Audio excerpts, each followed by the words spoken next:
Moses Virasamy Nagamootoo spent what can be described as 3/4 of his life involved in politics. Most of this 50 years has been as a member of the People's Progressive Party, PPPC, both as an activist and a political journalist. With the return to office of the PPPC, Nagamootoo became this government's first Minister of Information, but resigned to pursue legal studies, becoming an attorney at law. Owing to serious differences, he resigned from the party and joined the Alliance for Change, becoming a Member of Parliament, representing vocally the issues of the day. On May 20th, in what can be described as a crowning moment in a long political career, Moses Virasamy Nagamootoo was sworn in as the Prime Minister and the first Vice President in the Partnership for National Unity and Alliance for Change APNU AFC coalition government. I, Moses Virasamy Nagamootoo, do hereby solemnly declare that I will bear true faith and allegiance to the people of Guyana, and I will faithfully execute the office of Prime Minister and First Vice President without fear or favor, affection or ill will, and that in the execution of the function of that office, I will honor, uphold, and preserve the Constitution of the Cooperative Republic of Guyana. And I do so affirm. Thank you. Please have a seat.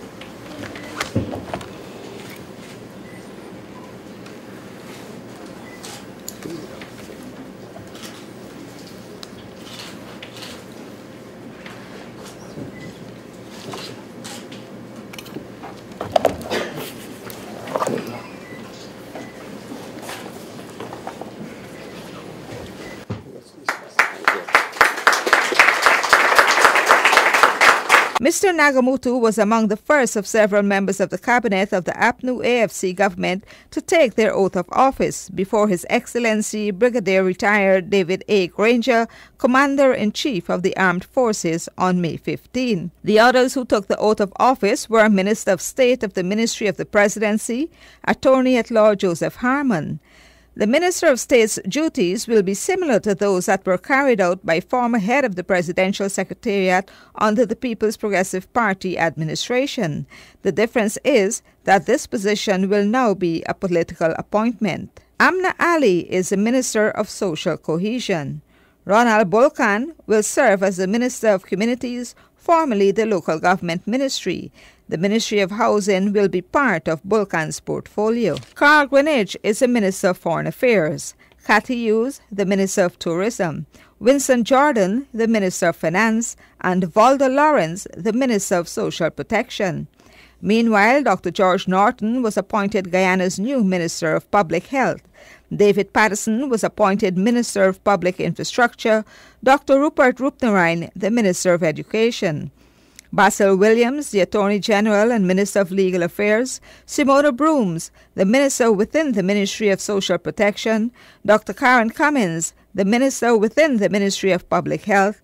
Annette Ferguson, the Minister within the Ministry of Public Works. And Nicolette Henry, Minister within the Ministry of Education. I, Moses Virasamy Nagamootoo, do hereby solemnly declare that I will bear true faith and allegiance to the people of Guyana, that I will faithfully execute the office of Minister of Social Cohesion without fear or favor, affection or ill will, that in the execution of the functions of that office I will honor, uphold, preserve the Constitution of the Cooperative Republic of Guyana, and I so swear, so help me God.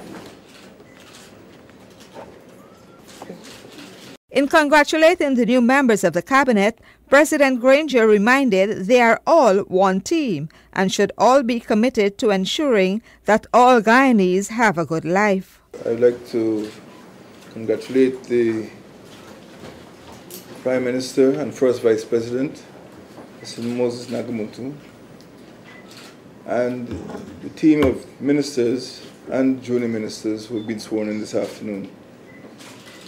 We are one team, and we are committed to ensuring that Guyana becomes a less divided country and a less poor country.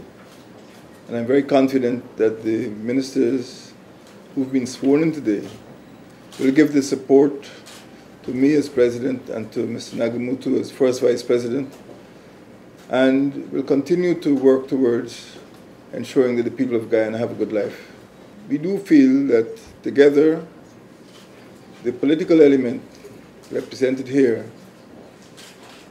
the ministers who will be in the cabinet and those who will be supporting those in the cabinet, as well as the public service, will be able to bring about the change that we promised you when we went to the polls on the 11th of May.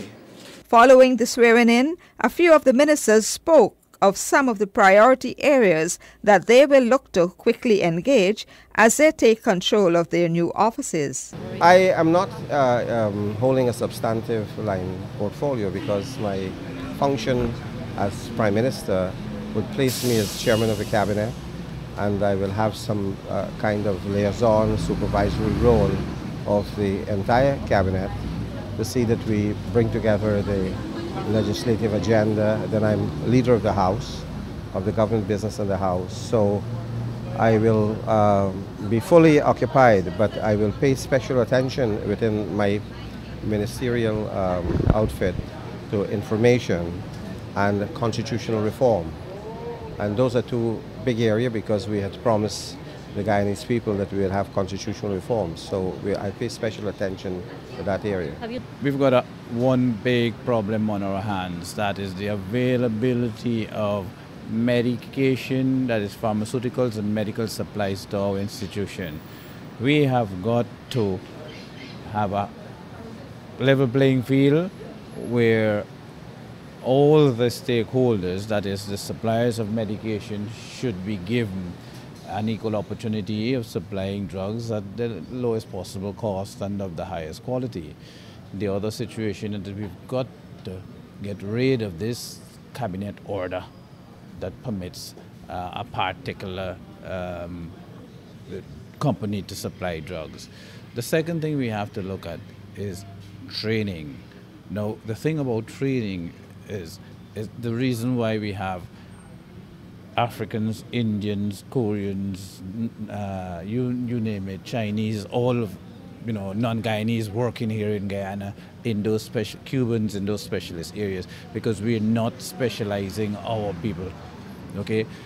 Myself and colleagues who were from my batch, we've been specialists for over 3 decades, and we're still around. And I am certain that had we trained more specialists, giving them the necessary scholarships and so on, we would have had much more Guyanese in charge of different health sectors. It's going to be a massive task. I mean, education is you've heard President Granger say that, to make Guyana an education nation, it's going to be a big challenge because, from nursery to university, everything needs fixing because everything is broken. We have to focus on the teachers, which is key. We have to ensure that we have highly motivated, energized teachers in the classrooms. This to me is a key. Without that, we'll go nowhere. Yeah, the process would have been started with my predecessor, so there's some groundwork that has been done.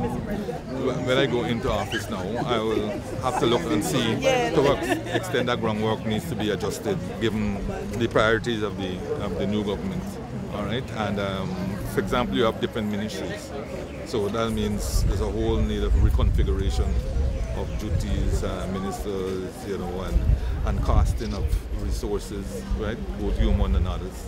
So there's a bit of work that needs to be done. Then we need to start consulting with the various non-governmental groupings, the opposition, right, in terms of the discussions, okay, and we will take it from there.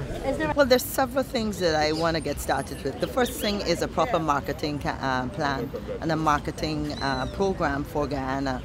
I know from my personal experience that many people come to this lovely country, they have a great time, but too many people still don't know where we are. So in terms of marketing the destination, in terms of increasing airlift so we can get flights to Guyana at an affordable price. It still is kind of expensive, so for some sectors of the marketplace to come to Guyana. The other thing I want to look at that I feel strongly about is the hospitality training school. We have a great investment. The private sector's made, strong investments, but we certainly need to up our level of service. And it's not only in the hospitality industry, but I think generally in all the government offices. We want to be able to look after people well and to be able to look after other Guyanese and tourists to Guyana. I have to fashion a program for the ministry, having held discussions with the ministry and the managers within the ministry, which I haven't done yet. But from a distance, I get the impression that we need to pay some special attention to the institution itself. The skills that are there, those that need to be developed, the institute that was established and seems to have fallen into abeyance, and also to ensure, in keeping with Mr. Granger's wishes, that a greater focus is placed on what is called economic diplomacy. We, of course, the ministry will remain and retain as a primary focus or primary priority the matter, of course, of the defense of Guyana's borders and the development of sustainable and warm relations with neighbors. Still to be sworn in are Kamraj Ramjatan as the Minister of Public Security, formerly the Ministry of Home Affairs, Sidney Alicock as Minister of Indigenous Peoples, formerly the Ministry of Amerindian Affairs, and Dominic Gaskin, Minister of Investment and Business.